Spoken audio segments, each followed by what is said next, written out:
앉아서 거룩하신 주님의 말씀 듣고 있을까? 좀 신기하지? 신기하지 않아요? 신기하죠? 더 큰 일을 너희가 보리라. 아멘. 아멘. 소망 잊지 마시기 바랍니다. 자, 오늘은 원망과 불평 봅시다. 제가 다음 주는 못하게 되니까 집에서 읽어보시고 또 이렇게 질문지 주신 거 좀 답변하시고 좀 그랬으면 좋겠어요. 자, 여부스 족은 뭐 누구냐? 이거 너무 할 필요 없어요. 솔직히 말해서 좀 억지로 끼어 맞추는 경향이 막 나도 하면서 그래. 그냥 구색을 갖추기 위해서 사실은 여부수 족속 이렇다고 맞추는 것이 이게 막 성경적으로 꼭 옳다나 그런 건 아니에요. 그러나 여부수 족속이 특징 중 하나 있으면 여부수 족속이 뭐냐? 봐라. 끝까지 예루살렘에 남아 있었죠. 그래서 다윗이 통합 임금이 되어져서 제일 먼저 한 일이 뭐냐? 이 여부수 족속을 멸망시키고 예루살렘 들어가서 정복하 거기다가 다윗성을 생겨줍니다. 그래서 가장 끈질기게 끝까지 남아 있는 족속. 다윗의 왕국이 건설되기 이전에 직전에서 겨우 무너진 400년 동안 끈질기게 버텨왔던 것이 뭐냐? 바로 여부스 족속이죠. 원망과 불평은 이렇게 끈질기다는 것을 이렇게 숨어 있고 원망과 불평이 뭐냐 하는 것을 이제 배워 나가면서 아 그렇구나 이런 것을 상징할 수도 있겠구나 그렇게 좀 하면 좋겠습니다. 그래서 우리 84페이지 보면은 예루살렘과 여부스 보족 좀 그렇게 설명드렸고 쫓아내지 못했다. 그런 얘기입니다. 그 다음에 85페이지 넘어갈까요? 다윗의 군대를 뭐 냉성하고 뭐 다윗 올라가서 막 그런 얘기 좀 아주 읽어보시고요. 85페이지 넘어가면요. 여부스 민족처럼 높은 곳에 자리 잡고 때때로 하나님의 백성들을 공략하는 큰 적 중에 하나가 바로 원망과 불평입니다. 원망과 불평이 왜 큰 척이냐면요. 이제 너무나도 우리가 자연스럽게 하고 있기 때문에 원망, 불평, 이런 것들 너무나도 자연스럽게 친숙하게 있기 때문에 잘 몰라요. 음란 그럼 탁 나오잖아요. 탁 저기 보이는데 시기 질투 그럼 탁 나오는데 이게 불평 그러면 뭐도 모르는 게 그냥 궁시렁 우리나라 말처럼 좋은 거죠. 이게 전라도 말인가? 궁시렁 된다. 표준어예요? 궁시렁대는 무슨 말 알죠? 그러니까 뒤에서 말이 가는 것들. 이런 것들도 우리가 너무나도 친숙하게 있기 때문에 이것이 원망과 불평이 얼마나 큰 척이야. 자기 자신은 원망과 불평이 있다는 사실도 모르는 분들 굉장히 많아요. 이거는 그런 의미에서 이게 굉장히 좀 큰 문제고 다루기가 쉽지 않은 끝까지 막 그렇게 나가는 그런 거다. 자, 원망과 불평 2번 볼까요? 원망과 불평은 우리들 때때로 처하는 어려운 상황과 깊이 맞물려 있습니다. 어려운 상황. 만약 우리 삶에 어려움이 없다면 모든 게 잘 풀린다면 그 누구도 원망하거나 불평하지 않을 것입니다. 물론 잘 풀려도 원망하는 사람도 있어요. 습관적으로. 그러나 1차적으로는 굉장히 삶에 어려움이 있다. 문제에 부딪혔다. 그런 거예요. 습관에 빠지게 되어지면 좋은 일이 되어도 불평합니다. 그래서 이 습관이 굉장히 무서운 거죠. 습관이 제일 무서운 거예요. 우리가 변화되지 않는 이유 1번이 뭘까요? 습관입니다. 습관 때문에 안 변하는 거예요. 마음 때문에 안 변하는 게 아니에요. 마음은 원이로죠. 그럼 뭐예요? 습관이죠. 육신이 할까요? 습관이라는. 자, 원망과 실패와 궁핍 같은 삶의 어려움을 대처하는 방식의 기쁨을 가져요. 이게 좀 밑줄 그어주시기 바랍니다. 어려움을 대처하는 방식. 자, 어려움을 처한 사람은 어떻게 그 어려움을 대처하느냐. 그게 바로 원망과 불평으로 많은 사람은 그 어려움을 대처한다는 거죠. 그래서 이 방식, 어려움을 대처하는 방식에 좀 줘주시기 바랍니다. 어떤 때? 실패와 궁핍 같은 삶의 어려움을 만날 때 어떻게 대처하느냐.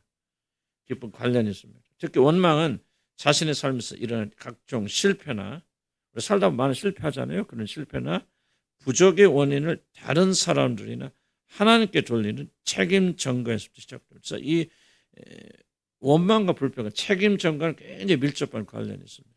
원망하는 사람들은 책임 전가하고 있는 거예요. 너 때문에, 무엇 때문에. 그래서 책임 전가하는 건 굉장히 중요하다. 자신의 실패 모르는 고통과 책임을 자신이 지지 않는 책임 전가의 핵심이 뭡니까? 실패 고통을 내가 지지 않으려는 거예요. 남편에게 계속 지속적으로 책임 전가하죠. 남편 공격하죠. 남편의 변화를 추구하죠. 뭐 하지 않으려는 것이죠? 자기 실패를 직면하지 않으려고 그럽니다. 그 사람은 굉장히 실패의식에 사로잡혀 있습니다. 근데 그것을 직면하고 인정하면 너무 고통스럽기 때문에 계속 의부적. 내가 실패한 건 너 때문이야. 너만 잘했다면 내가 이런 실패 안 했을 텐데. 자기 실패를 지속적으로 환경에 돌리고 하는 것이 뭐냐? 원망과 불평입니다. 굉장히 많이 좀 이렇게 심리적으로 어떻게 보면은 많이 좀 압축되어 있고 연결되어 있는 거예요. 그래서 사람들이 하게 돌리는. 그래서 오늘 심각한 영적 질병이다 그렇게 생각해요. 다른 말을 표현하면은 원망과 불평이란 하나님께서 자신에게 공급하여 주시는 것을 충분한 것으로 여기지 아니하겠다. 어떤 형태로 하나님 공급해 주시잖아요. 그런데 모자랄 수도 있겠죠. 그러나 모자란다는 말은 상대적이에요. 우리보다 훨씬 어려운 사람들도 기쁨 가운데 살 수 있고 우리보다 더 풍족한 사람이 또 불평 가운데 살 수 있고 상대적입니다. 그래서 하나님께서 무엇을 주시는데 그것이 충분하지 않다. 모자란다. 왜 나에게 이렇게 조금밖에 주시지 않는가? 그런 것을 여기지 않기 때문에 하나님께 감사하지 아니하고 도리어 자신의 부족함의 원인을 하나님께 돌리는, 실패나 부족함의 원인을 하나님께 돌리는, 물론 직접적으로 하나님께 돌리지는 않겠죠. 뭐 남편이 됐건 환경이 됐건 이렇게 돌리는, 그러나 궁극적으로 하나님께 돌리는 적대감의 표현이 원망과 불평입니다. 그래서 원망과 불평 속에는 몇 가지 원인들이 있죠.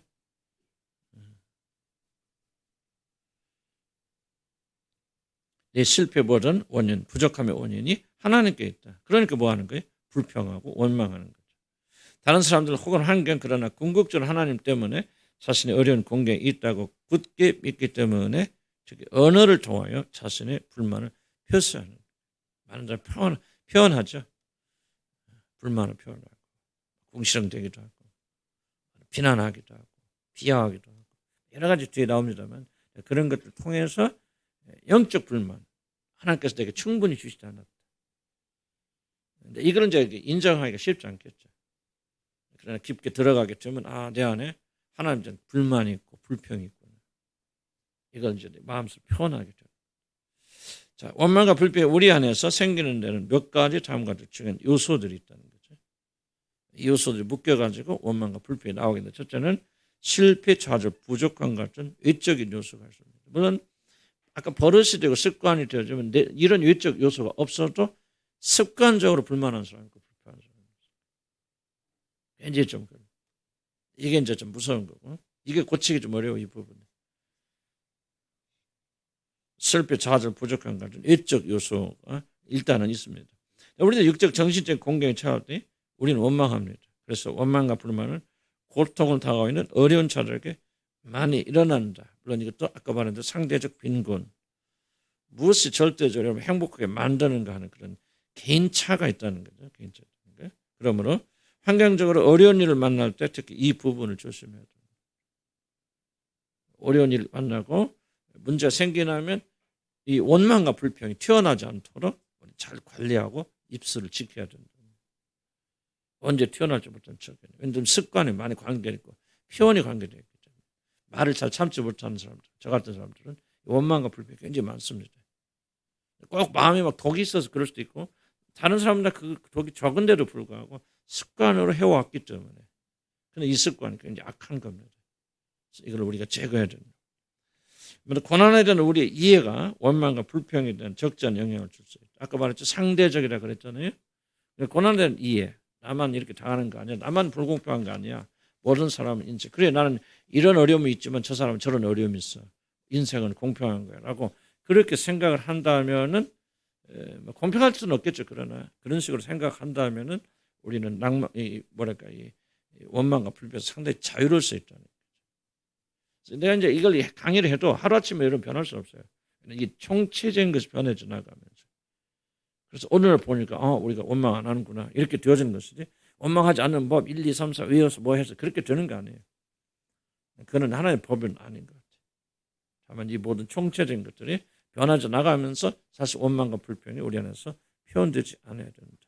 책임감의 문제, 자신이 처하는 어려움이나 실패 원인을 다른 자들에게 돌리는 것으로부터 원망의 문제는 증폭됩니다. 앞에도 설명 충분히 드렸습니다. 내가 책임지지 않고 내 문제를 생각하지 않고 이 아픔을 인정하지 않고 그래서 누군가가 블레임, 책임을 전가하고 책임을 전가한 사람을 계속 공격해서 우리 집안은 이 사람만 없으면 얘만 잘 되면 하고 모든 문제가 마치 그러니까 뭐야? 그 사람 없던 나는 오케라. 이렇게 생각하는 거죠. 내가 좋은 남편만 만났더라면 나는 아무런 문제가 없는 사람인데 좋지 못한 사람 만나서 이렇게 되었어. 그러니까 나는 좋은 사람만 만났더라면 나는 괜찮은 사람이에요. 결국은 나는 오케이. 나는 고칠 것이 없는 사람이에요. 근데 교만한 생각이겠죠. 이런 생각이 팽배하게 있기 때문에 우리가 다른 사람 지속적으로 우리가 공격하게 되고 비난하고 판단하게 되어집니다. 그래서 자신 전 어려움에 대해 스스로 책임을 지려고 하는 자들은 원망하거나 불평하지 않습니다. 원망과 불행은 불평은 자신의 실패했던 아픔을 다른 사람에게 전가하는 행위다. 자, 정의의 문제입니다. 이 정의의 문제 굉장히 큰고 어떻게 보면 원망과 불평, 특히 그리스도인들에게서 가장 큰 이슈는 이 정의의 문제일 것 같아요. 뒤에 또 자세히 설명합니다. 다른 사람에 비해서 자신이 공평하게 취급되지 못하고 있다는 생각이 원망을 만듭니다. 똑같이 하나님 자녀인데 또 나는 또 믿음을 간직하기 위해서 이렇게 노력했는데 이렇게 선하게 했는데 왜 나에게는. 그래서 이 정의의 문제. 하나님 공평한 분이 아니에요. 정의로운 분이 아니에요. 정의롭다면 어째 나보다 못한 사람이 더 많이 주시고 더 축복하시고 왜 주님을 잘 믿으려고 밟은지 나는 이렇게 공경을 겪는 거야 라고 하는 이 정의의 문제가 굉장히 중요해요. 우리 그리스도인들은 하나님께 이런 질문을 던지는 것이 자유롭지 않기 때문에 이런 생각하고 이런 말하면 굉장히 우리가 불경하게 느끼기 때문에 우리가 그런 질문을 잘 안 드리지만 사실 우리 영혼 기쁨 속에서는요 이런 질문이 많이 있다는 거죠. 이게 그리스도인들이 원망 불평의 문제에서 핵심적인 문제가 다른 게 아니라 정의와 공의의 문제입니다. 여러분 잘 생각 안 했을 것 같은데 생각하셔야 됩니다. 여러분 하나님 자녀들이라면 하나님이 불공평하게 자신을 차별되어 있다는 그런 오해가 원망과 불평을 표현하도록 합니다. 내가 잘못한 것이 뭐야? 그렇게 말해 세상으로 나가는 사람은 그렇게 자식도 잘 되는데 도대체 응? 하나님 뜻대로 살려는데 나에게 이런 식의 어떤 질문들이 여러분 영혼에 깊이 있어요. 있기 때문에 물론 까놓고 얘기하면 우리가 잘 믿는 것도 아니잖아요. 근데 그냥 우리 스스로 착각하는 거지 잘 믿는다고 충성헌신하는데 이제 뭐 얼마나 충성헌신하나 모르겠어. 내 자신을 보면 아닌데 왜 나에게 어려움을 주시는가? 그런 이제 정의 문제가 굉장히 큽니다. 정의 실현에 관심. 그다음 보세요. 말과 행동으로 표현을 이쪽에서도 원망과 불평을 가진 자들 그걸 표현합니다. 사실 불만을 표현하는 과정 중에서 우리는 종종 반역적이 됩니다. 말은요 이게 굉장히 기묘합니다. 여러분 부부싸움이나 뭐 싸움할 때요. 뭐 실제 그들이 싸우는 원인은요 크지 않아요. 되게 싸움은 말을 하다가 증폭됩니다. 말을 주고받는 감정의 교차 때문에 이들이 커져나가요. 그래서 싸움을 하지 않을 수 있는 가장 좋은 방법은 감정이 좋지 않고 침묵하는 겁니다. 침묵하지 않으면 여러분은 싸움에서 싸움보지 않으면 말을 해서 해결되는 거 그런 사람 한 명도 없습니다. 굉장히 큰 착각이죠. 그래서 말의 언어가 특히 이제 불평, 불만, 말과 많이 관련이 있잖아요. 불평을 말한다, 불평 말하죠. 그래서 이 말을 우리가 바로잡지 않고 우리가 불평하는 것을 멈추지 않으면 불평의 문제는 지속적으로 여러분 삶을 태웁니다. 그래서 이게서 그 불평이 어려운 것은 뭐냐? 이것이 바로 말과 연결되어 있기 때문에. 말 참기 어렵잖아요. 불가능하죠. 내가 말하면 뭐, 그래, 오늘 이번에는 내가 마음 결심하고 좋은 선한 말만 할 거야. 안 됩니다. 하다 보면 서로 감정이 상하죠. 상하면 격한 언어가 나가게 되어지고 또 잘못을 지적하면 지적 당하는 사람은 굉장히 수치와 수모심을 느끼게 되어지고 그걸 또 심리적으로 반격하려고 할 것이고 아주 복잡한 일들이 많이 있거든요. 그래서 침묵을 우리가 난 영적 경건을 유지하는 가장 좋은 방법 중 하나는 침묵하는 거예요. 우리 침묵의 그 어떤 경건을 사람들이 잘 이해를 못하고 말을 해서 풀자 절대 풀어지지 않습니다. 내가 뭐 손에 장 짚고 내가 절대 안 풀어져. 우리는 풀 수 없어요. 물론 이제 좋은 성령의 이끄심다는 소리가 좋은 장소에서 좋은 분위기에서 좋은 그런 스피릿 영으로 우리가 서로 주고받을 수 있죠. 그거는 대화죠. 그러나 감정이 격했고 이것이 무엇이 나를 불편하게 만들고 있다면 그때는 말하지 않을 수 없어요. 그때 말하면 100% 내가 볼 때는 싸움으로 시작게 되어집니다. 침묵하는 것이 아마 가장 어려울 거예요. 어떤 이유에서든지. 그래서 여러분 영성은 어디서 많이 나느냐? 침묵의 능력에서 많이 나타나요. 하고 싶을 때 해야 된다고 믿어질 때도 참을 수 있는. 저도 참 이게 가장 어렵더라고요.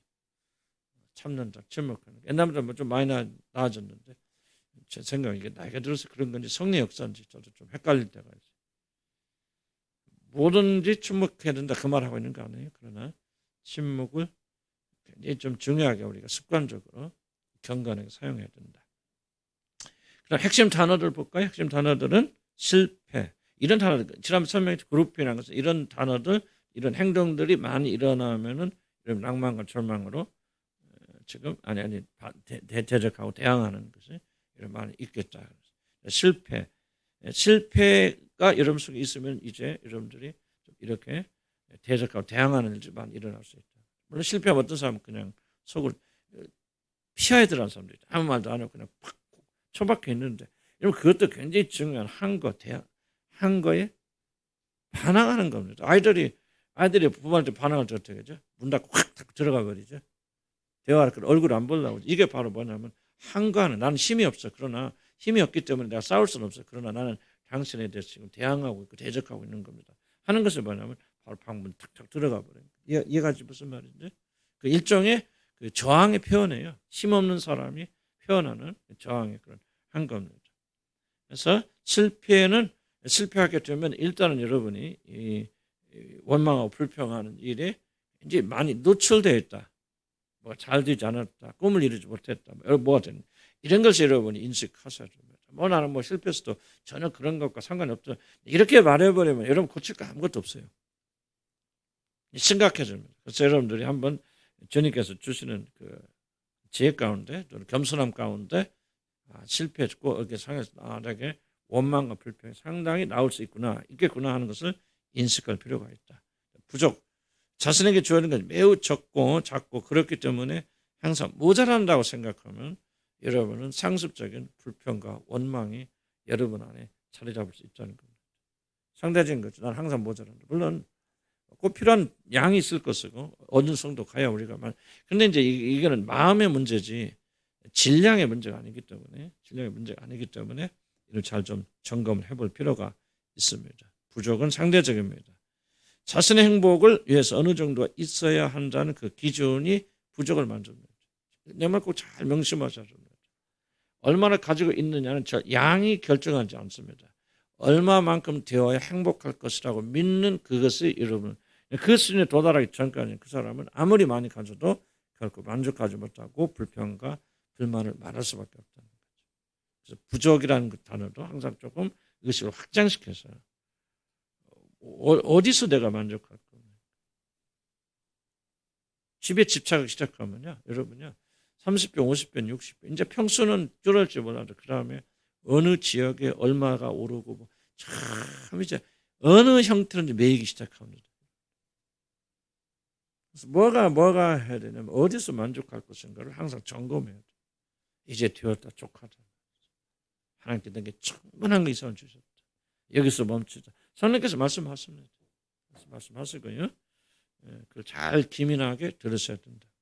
책임 전가 너 때문에 책임 전가가 자꾸 나온다. 너 때문에 그러고 자꾸 다른 사람에게 손가락이 가거든 여러분 지금 뭐 하고 있다는 거예요? 원망하고 불평하고 있다. 참 하나님께는 말 못하지만은 그래서 사람에게 쏟아내는 거죠. 그래서 책임 전가하는 말, 너 때문에 말이 여러분의 마음에 생각이 있다면 너를 만나서 이런 생각이 여러분 지배적이라면 여러분 지금 지속적으로 원망하고 불평하고 있는 거 기억하셔야 돼요.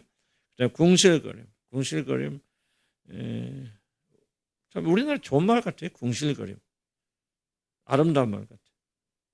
대놓고 불평하지는 않지만 작은 소리를 내지 않고 또 뒤돌아서 콩알콩알 하는 거. 궁실. 우리 교회도 그런 사람 있어요. 그런 사람들 믿는 것 같아요. 궁실. 가끔 소리 들려요. 궁실 소리. 그러지 마세요. 이거는 대놓고는 못하지만 여러분 지금 지속적 영혼이 불평하고 불만하고 있다. 누구에 대해서? 목사에 대해서 아니에요. 하나님에 대해서. 그래서 여러분 궁실을 함부로 말하지 말아야 돼. 성경 나오지 않습니까? 내 마음속에 함부로 말하지 마. 생각조차도 여러분 하나님 앞에 통제돼야 됩니다. 오늘 생각은 하나님은요, 여러분 말하는 거나 떠드는 거나 생각하는 거나 마음의 묵상이나 동등하게 인정하신 분이죠. 그래서 우리가 마음의 상상, 공상 함부로 하면 안 된다고 그러잖아요. 내가 다른 사람들에게 음란한 짓 안 했다. 마음으로 상상을 하는데 무슨 피해가 됩니까? 그거는요, 하나님 믿지 않는 자들 하는 말이에요. 하나님 봤을 때 여러분 직접 나가서 어떤 남자가 호텔에 들어가는 거, 이런 마음속에서 누가 성관계하는 것을 상상하는 거는 하등에 다를 바 없어요. 물론 우리가 유혹은 받을 수 있죠. 여러분들 마귀가 유혹할 수 있겠고 육신이 유혹할 수 있겠죠. 그러나 우리는 단호하게 잘라내고 끊어내야 되고 마음속으로 궁실거리는데 하나는 콩을콩을해요. 난 알고 내가 이제 상담도 오래 하고 있어. 지난번에 내가 지난주 수요일 날 여러분들 몇 분들 질문하고 뭐고 의견 물어봤을 때 내가 굉장히 거친 사람들도 있었어요. 저 사람들이 무슨 말 하는지 내가 알죠. 여러분 돌려가면서 목사 공격하는데요. 내가 그거 모르잖아요. 여러분 아직도 그래요. 여러분 많이 고칠 필요가 있어요. 왜냐하면 그건 여러분의 영혼을 위해서 그런 거죠. 여러분 어떤 말 하는지 여러분 자신도 잘 모를 수 있겠지만요. 그런 말이란 게 그런 거예요. 그래서 여러분들 우리가 속 사람이 변화됐어요. 그런 말 안 하려고 하는 게 아니라 여러분 마음속에 뭐가 불평 불만이 있다는 거예요. 왜 나를 대접해주지 않습니까? 왜 나를 사람 앞에 높여주지 않습니까? 난 그게 안타까운 거죠. 그 사람 말이 안타까운 거죠. 그 사람들이 저 사람의 마음 중심성에는 아직도 자기를 왜 안 높여주는 목사님. 정말 무서워요. 내가 이제 안타까운 거죠. 저 사람 언제나 주님 만났고 언제나 주님 앞서 있어요. 그게 안타까운 것이죠. 뭐라고 한다 그거 아니에요. 그래서 여러분들 이 내면에 있는 것들은 저와 여러분이 적나라하게 성령에 이끌림 받아서 볼 줄 알아야 돼. 들을 줄 알아야 돼. 그러면 그 사람 치유되기 시작합니다. 주님 단둘이 있을 때 주님께서 여러분 영혼을 들춰내기 그러면 주님께서 깊이 여러분이 말씀하시는 거예요. 꼭 귀에다가 야 먼저 그게 아니더라도 하나님 말씀 벌거벗은 것이 드러나고 보세요. 하나님 말씀에 서들 때 우리가 벌거벗은 지 드러나지 않는 이유는 뭡니까? 우리 하나님 앞에서도 아직도 가면 쓰고 있다는 얘기죠. 그러니까 그 말씀 우리 안에 역설 수가 없는 거예요. 우리가 숨겨진 죄악을 들춰내줄 수가 없는 거예요. 말씀을 들을 때도 마찬가지예요. 그래서 우리가 약간 이런 부분들을 가볍게 여기지 마시고 가볍게 뭘 또 우리가 제재합니까? 제재해야 돼요. 그래야만이 우리가 구원의 놀란 역사를 더 많이 체험할 수 있고 그분의 놀란 구원을 더 깊이 들어가고 더욱 주님도 사모하게 되고 그래서 기쁨은 보세요. 성경에 말하는 평강 샬롬은요 전쟁을 의미합니다. 샬롬 평강이죠. 샬롬은 뭐냐? 샬롬 평강은 뭐냐면 전쟁을 통해서 악이 제거된 상태가 샬롬이에요. 그래서 샬롬 평강에는 반드시 무슨 의미가 있는 전쟁이라는 것이 이미 들어가 있습니다. 그러니까 하나도 하지 않고 그냥 샬롬 없습니다. 샬롬. 인간 안에 악과 죄가 전쟁을 통해서 제거가 되어지고 그때만이 우리가 평강의 상태로 들어갈 수 있다는 거죠. 문제 제기하는 것을 여러분이 두려워하면 안 됩니다. 뭐가 잘못됐다 말하는 것을 여러분 잘못됐다고 거기에 막 집중하고 막 그런 문제겠죠. 그러나 우리 안에는 죄와 잘못을 들춰내고 보는 것을 인색하면 안 돼요. 덮는다고 없어지는 게 아니거든요. 참된 평강은요. 그걸 들춰내서 제거하게 되고 그리고 싸워서 승리하게 될 때 우리에게 참된 기쁨이 있는 것이지. 부인하는 데서 절대 기쁨이 있는가. 그래서 여러분 이런 거 보면서 제가 잔잔히 이야기하지만 나는 어떤 소원을 가지고 말씀하시면 이렇게 말씀할 때 성령께서 여러분의 영혼을 들춰내시죠. 여러분 이걸 기대하시죠. 말씀을. 내가 인간의 지혜로 하는 것이 아니라 지금 나는 그런 마음을 하게 될 때 성령께서 여러분 마음속에 저항하고 오랫동안 저항하고 있던 부분들, 숨겨놨던 부분들 성령께서 들춰내셨어요. 여러분 영혼을 참 머리로 나는 그래 나는 그래 하지 마세요. 그 백날의 소용없어요. 그러니까 성령께서 쫙 조명해 주면서 베드로 보세요. 주여 나는 죄인이로서다. 주여 나를 떠나소서. 누가 성령께서 그 마음속에 죄인을 확증시켜 주잖아요. 그러니까 그런 베드로가 주님 따라오니까 비록 모른다고 부인해서 그야 목 죽는 걸 들어서 우리라고 안 그랬겠습니까? 한번 헌신한 베드로가 십자가까지 따라가지 않습니까? 왜? 처음 출발에 선께서 확 그걸 확증시켜. 그러니까 우리가 말씀 들어서 지식도 중요하지만 그래서 내가 항상 성령께서 하실 말씀 들으세요. 들으시는 말이에요. 다 잊어버려도 괜찮아. 뭔가 하나님께서 하나 탁 성령을 통해서 들춰내신다. 궁실거림이 돼서 말씀하죠. 뭐가 됐든지 간에. 그래서 우리가 좀 열리는 마음으로 주님께 나가면은 성령께서 들춰내시고 그리고 회개하고 제거하게 될 때 샬롬 평강의 상태에 들어가는 거예요. 비아냥 그림 냉소 이거 많아요 우리 교회 안에. 지금 그래도 옛날보다 많이 죽은 것 같아요. 그러나 옛날을 들어보고 비아냥 그림 서로가 막 끝까지 까고 뭐 지금도 그런 분들 계세요. 비아냥 거리는 분들. 나는 알아요. 들으면 이게 내 영혼이 얼마나 거칠은지 몰라요. 얼마나 거칠은지. 대놓고 불평하지만 뭐 그런 걸 가지고 뭐 이 정도는 뭐 누구든지 뭐 그런 데 갔다고 뭐 그것도 자랑이라고 그래 뭐 이런 식 전부 이렇게 비아냥거리는 거예요. 예를 들죠. 그러니까 특별히 다른 사람 상대의 성취나 업적에 대하여 시큰둥한 반응. 기뻐하고 즐거워 참 잘했어요. 수고했어요. 얼마나 기쁘세요. 나를 기쁘네. 이렇게 돼야 그리스도인들 아닌가요?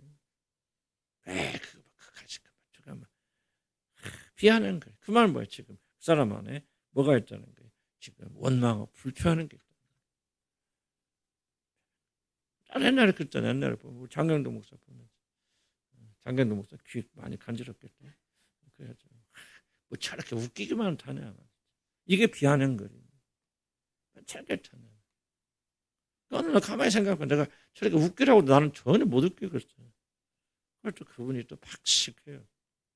그냥 책 얼마나 만들겠어요. 그냥 막 하는 게 아니에요. 그것도 하는 생각에서 그래. 또 저렇게 해서라도 주님께 돌아온 사람이 있을 수도 있잖아. 나는 그런 생각이 들어요.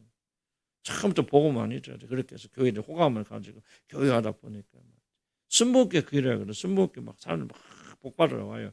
근데 몇 년 다니다가 또 이제 구원을 받더니 은혜 받으면요. 이 교회 틀렸다 그런 생각이 들어요. 은혜 받으면 희한하게. 그럼 또 빠져서 그 사람 어디로 가? 좀 더 은혜 있는 교회, 복음 가르치는 교회로 가요. 그러니까 나는 순복음교회로 그런 일을 한다. 그런 생각이 들어요. 그러니까 이런 게 제가 생각해 보니까 이게 뭐 비난한 그런 게 하나도 없는 거예요. 그러면 해보라고 우리는 장경동 같이 한번 묶여봐봐. 장경동이라 하면 장경동 목사님처럼 묶여봐봐. 꼴사난 사놨을 때 벌써 비판할 판단할 게 없어요. 예를 들자면 그런 게 무슨 말이 가시죠? 그러니까 우리가 찾고 왜 다른 사람의 성취를 그렇게 깔아뭉개합니까? 자기가 성취하지 못한 아픔을 그런 식으로 깔아뭉개서 덜 느끼는 거죠. 나는 그것도 못했는데 너는 했네.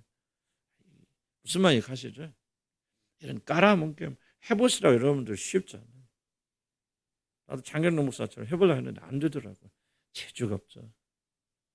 나도 좀 코미디끼는 있거든. 옛날에는 그때 깨달아서 저분이 나보다 참 뛰어나신 분, 훌륭하신 분. 옛날에는 장경동이가 나보다 훨씬 못했어요. 진짜 비실비실했거든.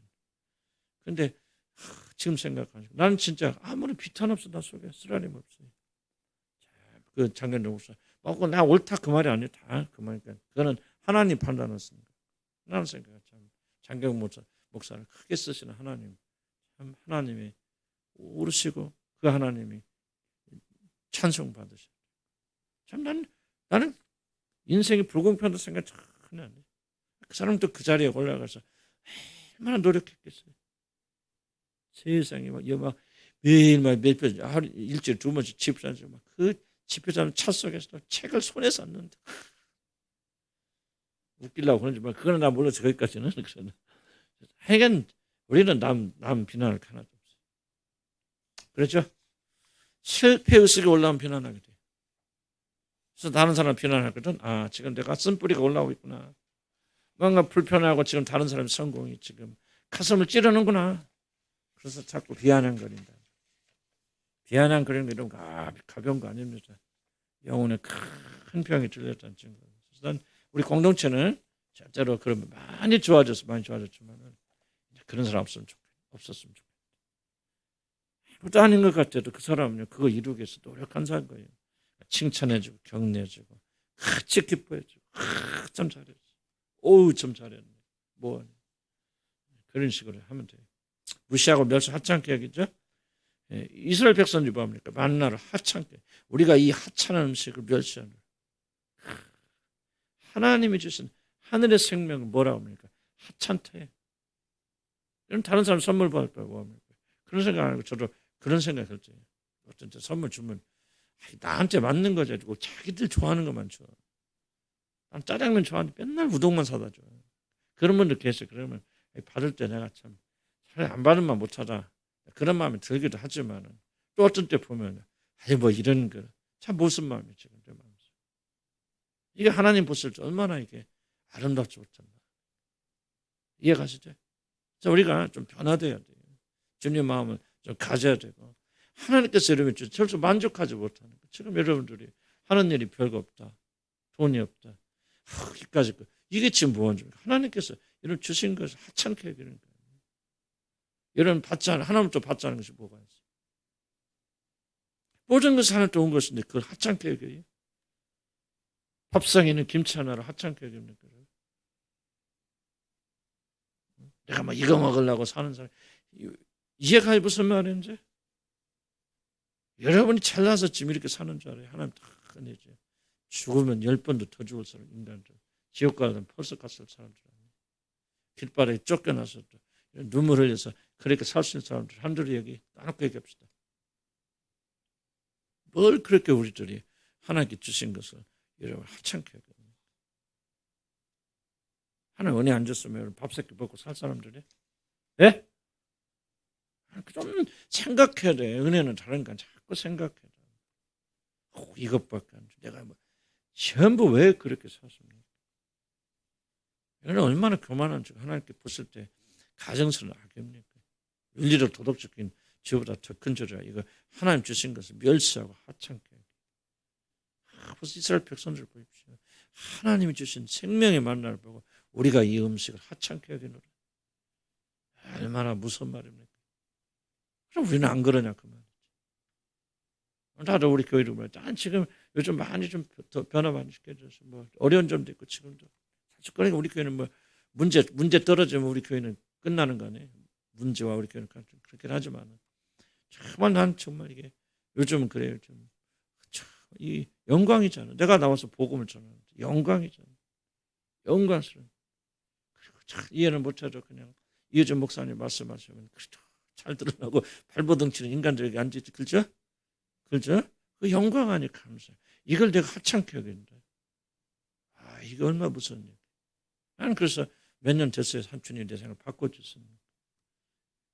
내가 여러 번 하찮게 여긴다. 이게 얼마나 큰 죄입니까? 내가 누구에게 나는요. 하나님 은혜 안 해주면 지금 지옥 10번도 더 갔을 사람이야. 지금 나 여기 살아있지도 못해서 나 죽을라다 그냥 살아난 게 한두 번 아닙니다. 지금 내가 살아있다. 그러니까 말이지. 그냥 살아있는 게 감사하니까 아프도 감사한 거예요. 병들어도 힘들어도 문제가 없어도. 물론 인간의 이제 처음 반응은 힘들음을 원망 나옵니다. 처음부터 그렇게 안 돼요. 그러나 좀 생각해보라 그 말이지. 뭐가 좋아요, 여러분이 원망할 게 뭐가 있어? 안 그래? 그래서 이렇게 죄라고 하는 것은 그게 정말 무서운 거예요. 하나님이 주신 거예요. 응? 못마땅한 남편 없으면 어떡할까? 과부자면 조용. 더 재밌게 잘 쓸 텐데. 더 정리 있고 막 힘있게. 그럼 어떻게 살아?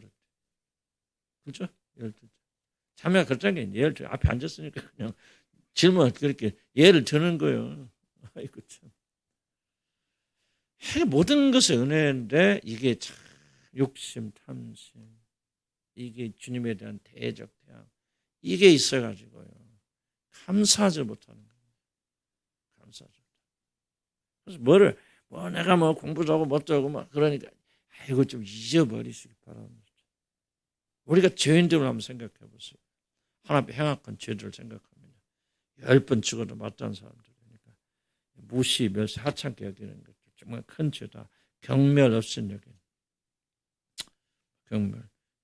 사안에 첫 번째 아내 미갈이 있죠. 다윗이 가장 왕이 돼서 한 첫 번째 일이 무엇입니까?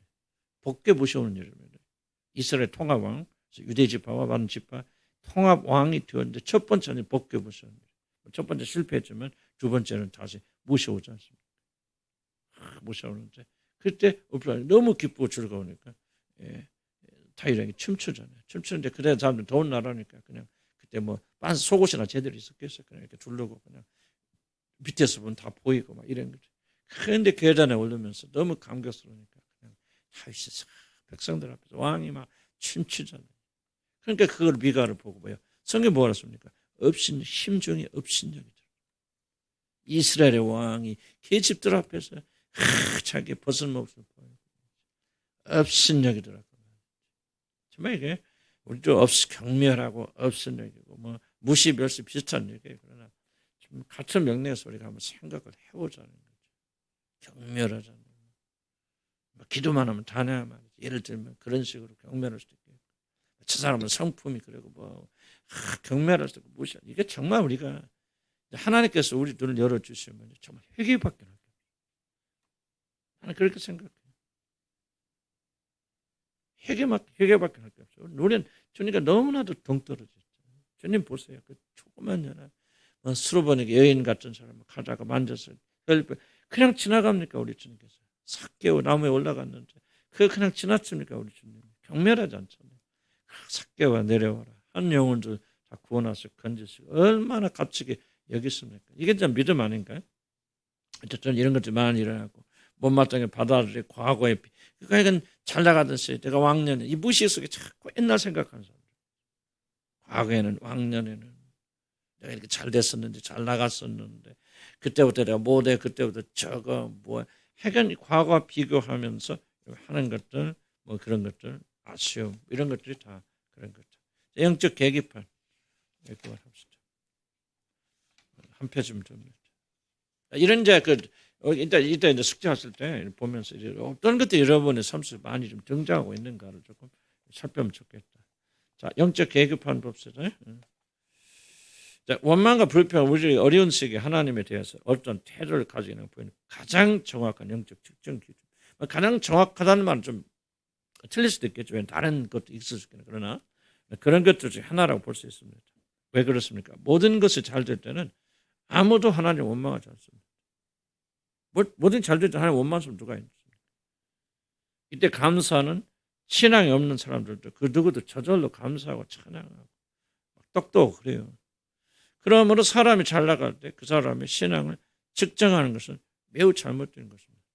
믿음이 없는 자들도 모든 것이 다 잘 될 때는 기뻐하게 되어 있고 하나님을 찬양하기 때문에 어려울 때 우리 이영희 자매 여기 앉았을 때가 조금 말하기 좀 어렵긴 한데 우리 이영희 자매가 참 신앙이 있다 하는 것을 나 이번에 도빈이 보면서 내가 발견합니다.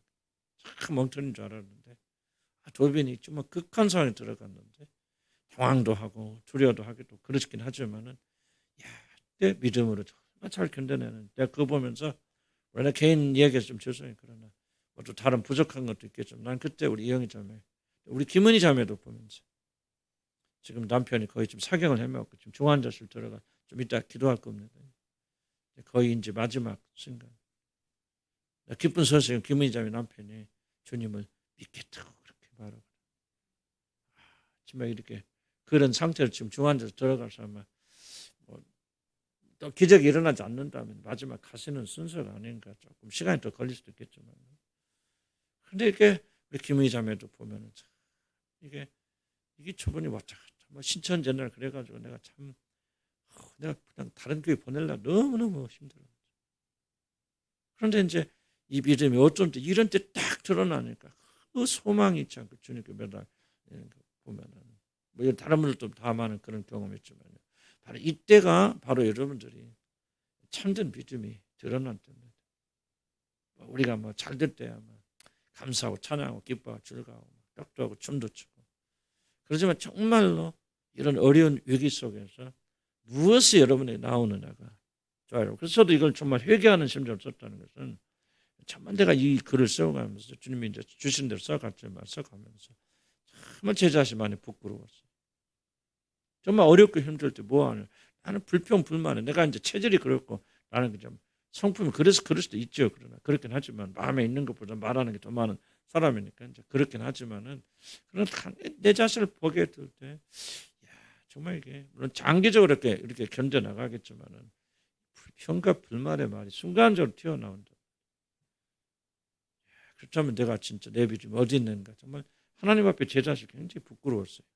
이렇게 하면서 정말 그 순간에 우리가 참된 믿음이 나와줄 거야. 원망과 불평이 아니라 감사와 찬양이 우러져 나올 겁니다. 좋을 때, 여러분 풍성할 때, 여러분 원하는 집도 사고 뭐도 하고 뭐 돈도 많아지고 그때 이런 믿음이 아니에요. 그 믿음은 정말 제일 어렵고 힘들 때, 모든 게 사라졌을 때 어떻게 하는가. 그런 게 중요하죠. 그러다가 이제 심지가 견고하지 못한 사람은 어떻게 되냐면 자신의 육신을 기쁘게 하는 것들 사라지게 될 때 감사와 찬양도 같이 사라지게 된다. 우리들이 신앙을 가장 정확하게 측정할 수 있는 것은 어렵고 힘들 때 드리는 감사 제사입니다. 감사로 제사를 드리는 자가 나를 영화롭게 하나니 그 행위를 옳게 하는 자에게 하나님의 구원을 보이리라는, 물론 이 감사는 자신의 기분이 좋고 모든 게 다 잘 풀릴 때 자연스럽게 드리는 것을 의미하는 것이 아닙니다. 모든 자들이 이때 감사하니까. 모든 자들이 할 수 있는 감사를 할 때 하나님 영화롭게 합니까? 그렇지는 않겠죠. 모든 사람이 할 수 없을 때 감사를 드려 하나님 영화롭게. 좋을 때 감사, 좋을 때 찬양은 안 해요. 힘들 때 어떻게 하는 거죠. 참으로 영적인 사람이 누구냐? 하나님께 감사드릴 아무런 조건이 없을 때 바로 그때 감사와 찬양을 드리는 사람이 바로 영적인 사람. 없을 때. 그래서 그의 찬양과 감사는 외적인 환경이 아니라 바로 그 사람의 깊은 내면에 자리 잡고 있기 때문에. 그래서 모든 것이 다 없어지고 사라지게 됐을 때 뭐가 나와? 밑바닥에 나오죠. 밑바닥에 뭐가 있냐 이거죠. 그 사람. 감사와 찬양이 있는 사람은 고난 중에서도 밑바닥에 감사 찬양으로 나오는 것이고, 평소에는 감사 찬양이 있지만 진짜 그 사람 밑바닥에 원망과 불평이 있다면은 어려운 일이 겪었을 때 결국 밑바닥에서 원망과 불평이 나오는 거죠. 그래서 그 사람이 진짜 누구냐는 것은 감으로 봐야 돼요. 저수지에 물고기들 몇 마리 살고 있는 거 언제 알아요? 물을 다 퍼낼 때죠. 감으로 물 다 퍼내면 그 방죽 밑에 몇 마리 살고 있는가 그때 드러나지 않습니까? 여러분 독에다 물 받아놓으면 시골에 많이 받아놓잖아요. 그때 그 밑에 꾸정물인지 뭐가 있는지 언제 합니까? 휘저어보고 물을 다 없어져서 밑바닥에 드러날 때 있거든요. 그래서 중요한 게 그거예요. 우리 집 밑바닥에 뭐가 있습니까? 감사가 있습니까? 찬양이 있습니까? 그렇죠. 원망과 불평이 있습니까? 평소에는 안 드러납니다. 어려움이 있을 때 휘저어질 때.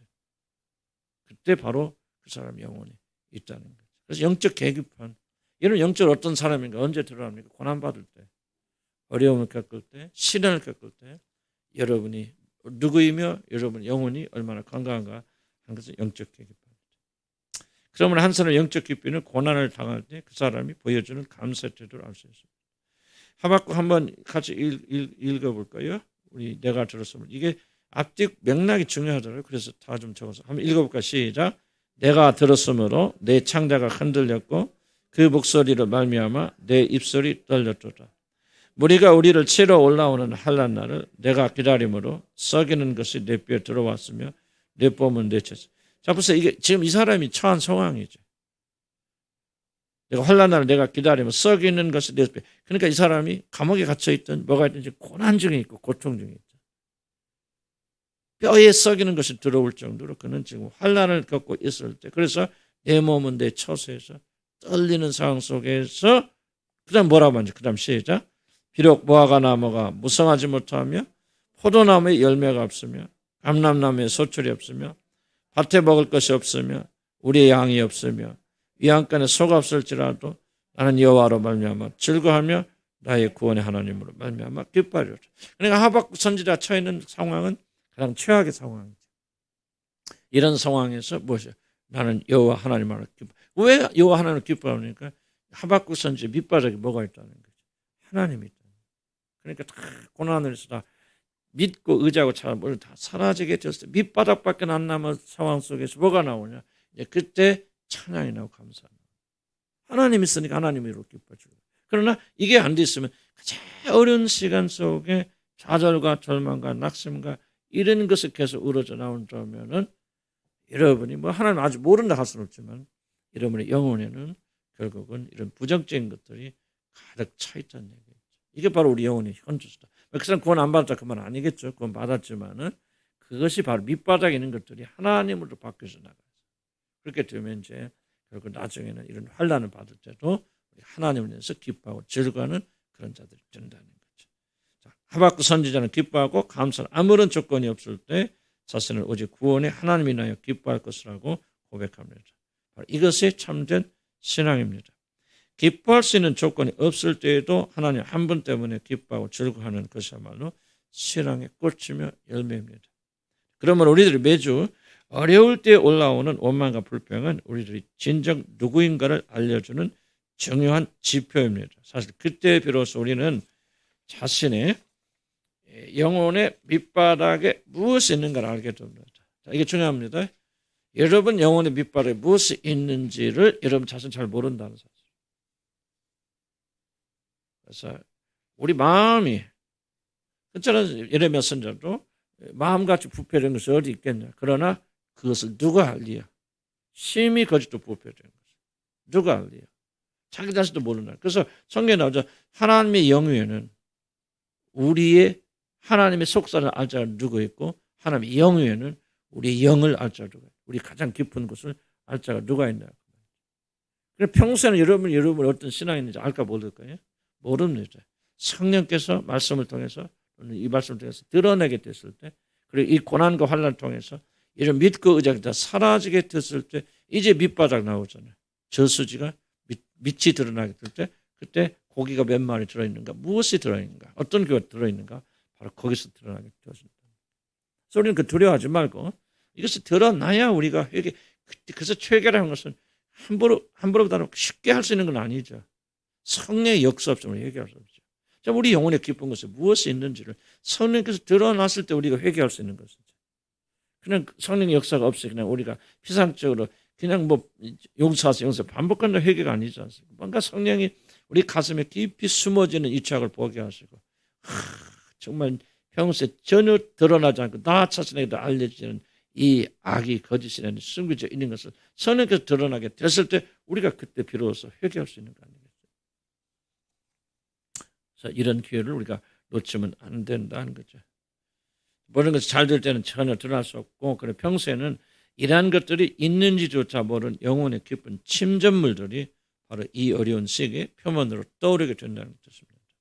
우리들의 마음에 무엇이 깊이 숨겨져 있는가는 바로 이 어려움의 시기 자연적으로는 도무지 찬양하고 감사할 수 없는 그러한 시기에 드러납니다.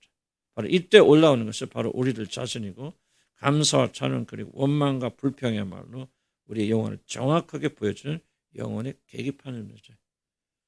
여러분이 평소에 불평과 불만을 많이 하신 분들은 이게 여러분의 영혼이에요.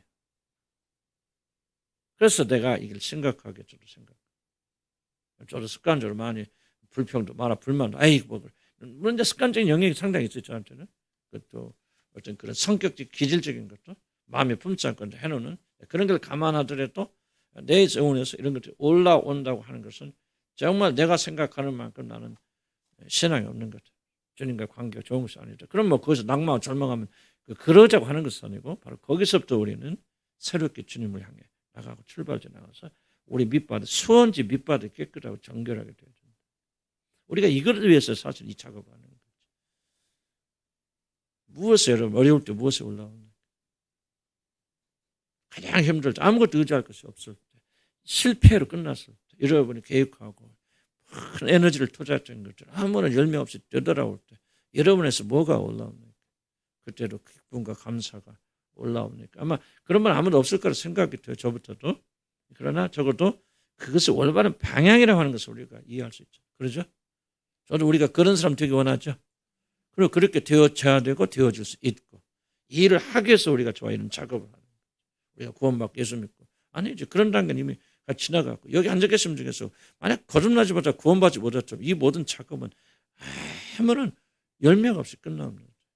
그러나 나는 여러분들이 다 그래도 거듭은 났을 것이고 하나님의 자녀일 것이며 회심의 과정이 있을지 몰라도 회심 났고 성령 여러분에 계신 분들이 꽤 될 것이다. 그럼 뭐하잖아요. 그렇죠? 우리 영혼을 더 깊이 깨끗하게 만들어서 우리 주님이 거하시게 아름다운 처소로 저 여러분이 지어져 나가야 된다. 아멘. 이 일을 성령께 도와줄 믿고 우리가 결단코 이 일을 게을리해서는 안 되겠다. 내가 점심 먹고 이것을 해나가시면서 좀 풀어나가면서 다시 한번 그때 개인적인 얘기를 적어보시고 하시기 바랍니다. 오늘은 제가 좀 이런 일기 보는 시간 못 봤어요. 그래서 오늘은 아무도 못 만나겠으니까 이러면 1시간 정도 잘 기억.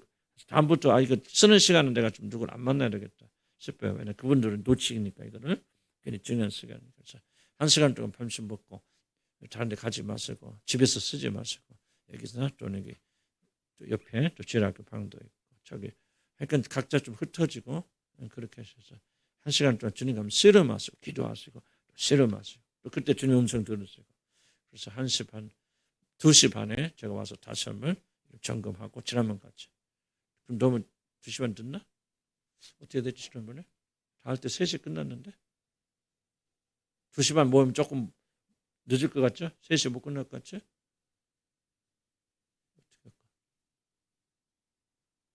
조금 일찍 끝나니까 조금 당길까 1시 20분까지 모여주세요. 그럼 40분 너무 짧나? 모자라? 그럼 이렇게 하세요. 정확하게 1시 반까지 또는 점심 일찍 끝나신 분들은 뭐 다른 거 하지 마시고 좀 일찍 끝나니까 주무시지 마시고 그래서 작업을 시작하세요. 점심 먹고 바로. 그럼 제가 될 수 있으면 2시쯤은 시작할 수 있을 것 같아요. 잘하면. 그러면 이거 나누고 그리고 기도하면 3시 안에 끝나서 지난번에 3시 15분쯤 끝났죠. 그러니까 그렇게 좀 조정을 합시다. 기도합시다. 성령께서 우리 각자의 마음속에 말씀하시고 우리가 또 기록하는 이 과정을 통해서 성령께서 다시 한번 우리 확증시켜 주시고 또 기도를 통해서 우리가 더욱더 어떻게든지 낭만과 절망으로부터 그리고 오늘부터는 불평과 불만으로부터 제거돼서 우리가 변화된 그런 삶을 드러낸 저희들 저도록 인도하시고 축복해 주시옵소서. 말씀을 듣는데 그치지 않고 말씀을 적용하고 이 말씀을 살아가서 힘을 얻었고 돌파되어지는 놀라운 축복이 있도록 인도하여 주시옵소서. 예수 이름으로 기도합니다. 아멘. 한 1, 2분만 더 말씀드릴게요. 멀리서 오시고 어렵게 여기 오신 분들이 일찍 끝나니까 나도 좀 미안하고 죄송한 그런 마음도 있어요. 근데 그렇긴 하지만은 얼마나 많이 하느냐 이것보다도 얼만큼 소화하느냐가 지금 더 중요하다고 생각이 들어지고 그래서 많은 것을 좀 배우기를 원하시는 분들도 잠깐 욕심 내려놓고 저도 욕심을 내려놓고 이렇게 하고 시편 말씀도 한번 묵상하시면서 시편을 들은 말씀을 자꾸 오늘 배운 내용하고 연결을 한번 시켜보시기 바랍니다. 아멘. 그래서 그렇게 조화롭게 나가서 하면은 여러분 영적으로 굉장히 전에보다도 많이 발전할 수 있다 그렇게 생각이 듭니다. 승리합시다. 아멘.